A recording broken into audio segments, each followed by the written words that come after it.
खेल 12 बरस से भैयारी नाथ छतगर हरना कुछ सब कर हरवा अगर हम हरना उसके दर पे न दे सारी दुनिया फंस गई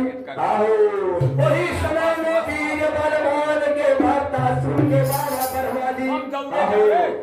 बाबा ब्रह्मा जी भैयारी हरना उसके दर्शन देने के लिए इंद्र का राष्ट्र चल रहा कैसे चल रहा हो कैसे में के पतैया के बनल की दुनिया की लागलों में सब जी हरवा लागी हो गई ना बाबा पति सो कहरवा तोरा लागी हो गई ना बाबा पति सो कहरवा तोरा लागी हो गई ना बाबा पति सो कहरवा तोरा लागी हो गई ना बाबा पति सो कहरवा तोरा लागी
छात्रा बनल कर भैयारी जहाँ हरला दुश्मन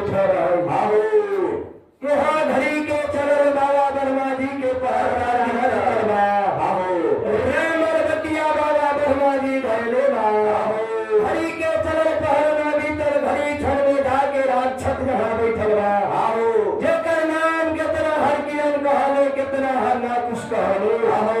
ओ जगह ब्रह्मा जी जब सुगंधा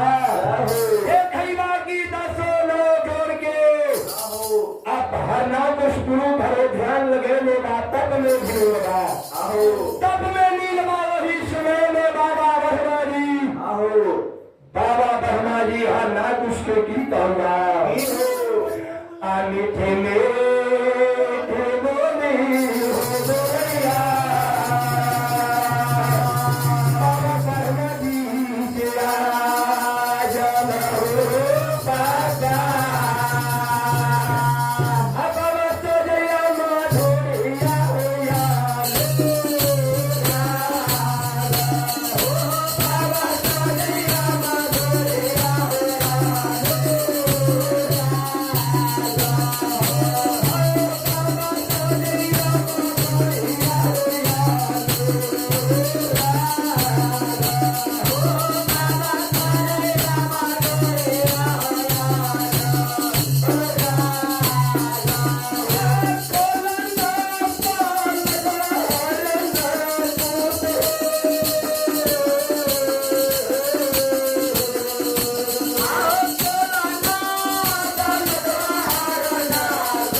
उसके हाहो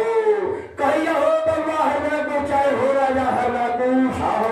तेरा तब से हम पसंद वाली तेरा तब से हम खुश वाली हाहो नैन खोल के पलक खोल के देखा हाहो हम तेरा सामने आल बानी जय हो हमारे जब एक बेर बाबा ब्रह्मा जी बोल गई हाहो आज जब तू बेर ब्रह्मा जी बोलैया हाहो आज जब तीसर बेर बाबा ब्रह्मा जी आँख नैन खोल के पहल गई हाहो हरना उसके जब नैन खुलवा हाहो इस समय में काल जोगे हरना कुछ नाम करैया हो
उसके बाद सबसे बात सुन करके बाबा ब्रह्मा जी कह कि हो राजा झूठ झूठ जी है लाख वृक्ष के बाद जैसे बहे गंगा जी के पानी वैसे उम्र बढ़े तो राजा की कहियो विपत के बाद कहो भैया देवर कहल रहना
तोरा तप से हम खुश बारी तू मंगा इनाम दे मेरा से इतना बढ़ता वीर बलवान हर रात कुछ सुनर करो हम सुनला बाबा बरना जी मधुरी जवान जवने में करवा हो बरना जी असत पारमा नवन हो बाजी अनामय मनो जागा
हम तेरा से कुछ ना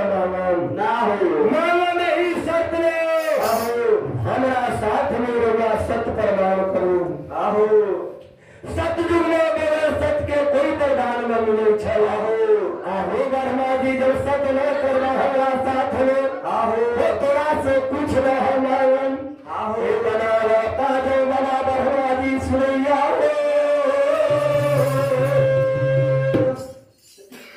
हरना उसके बात सुन करके बाबा वर्मा जी हरना गुस्से की संभावना थी हो अरे कसा तक करने हो राजा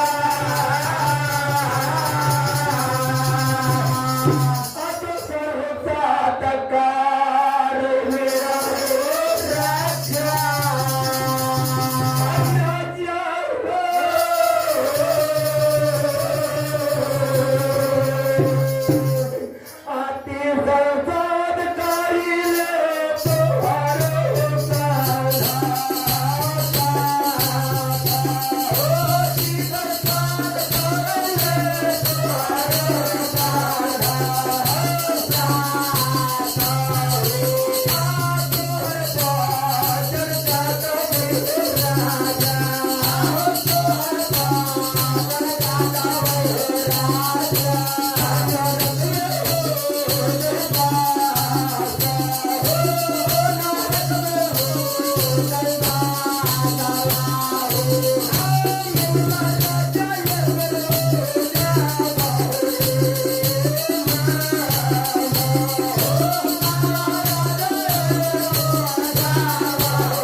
की बात सुन करके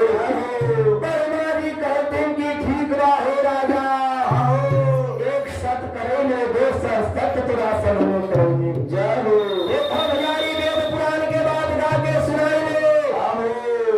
अष्टकों में भी खड़वा की हो राजा एक सत करेंगे दोसर सत करेंगे जय हो मानो तू का मानो चाहे छह मुहम्मद इनाम तुरा दे दूं उतना लगता जो बाबा हरना कुछ मन में खड़बड़ खड़बड़ हंसी आगे करो वर्मा जी से कहने लगे कि हो वर्मा जी सत कहना बरानी मन कहना कि कहिए विपत के बाद कहना जाइया